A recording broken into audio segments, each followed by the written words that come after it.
बघा, जेव्हा अण्णा हे हॉस्पिटलमधून घरी आलेले असतात आणि त्यांना औषधाने त्यांच्या तोंडाची चव एकदम बेचव झालेली असते, तेव्हा ते झोपातून सकाळी उठतात आणि बोलतात, अरे द्या रे, मला कोणीतरी औषध द्या रे, माझ्याकडे कोणीतरी लक्ष द्या रे. तेव्हा सगळे दरवाजातून डोकत असतात, पण त्यांना अवनीने सांगितलेलं असं, तुम्ही कोणी अण्णांना औषध द्यायचं नाही, कुणीही त्यांच्यापाशी जायचं नाही, मी त्यांना औषध देणार आहे. तेव्हा सगळे बोलतात, ठीक आहे. सगळे दरवाजातून वाकत बघत असत. तेव्हा अवनी ही अण्णांच्या रूममध्ये येते. तेव्हा अण्णा बोलतात, सुनबाई तुम्ही. तेव्हा अवनी बोलते, हो अण्णा, आज औषध तुम्हाला मी देणार. तेव्हा अण्णा बोलतात, तुम्ही का देतात, आहेत ना ते सगळे देते ना. तेव्हा अवनी बोलते, नाही अण्णा, मी देणार.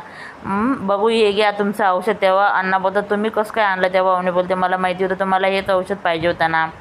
तेव्हा अवनी बोलते, तुम्हाला कोणतं औषध पाहिजे, हे की हे, दारू की औषध पाहिजे. तेव्हा अण्णा हे बोलतात, काय सांगू आता.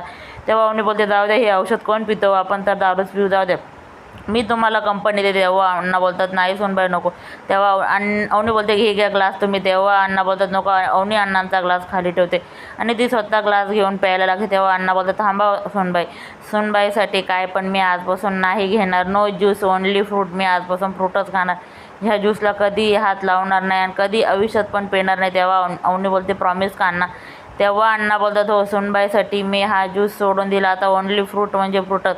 तेव्हा अवनी बोलते, हो, तुम्ही पण लवकरच नीट होणार. तेव्हा सगळे येतात आणि बोलतात, थँक्यू अवनी, तू करून दाखवलं, अण्णांची दारू सोडून दाखवली.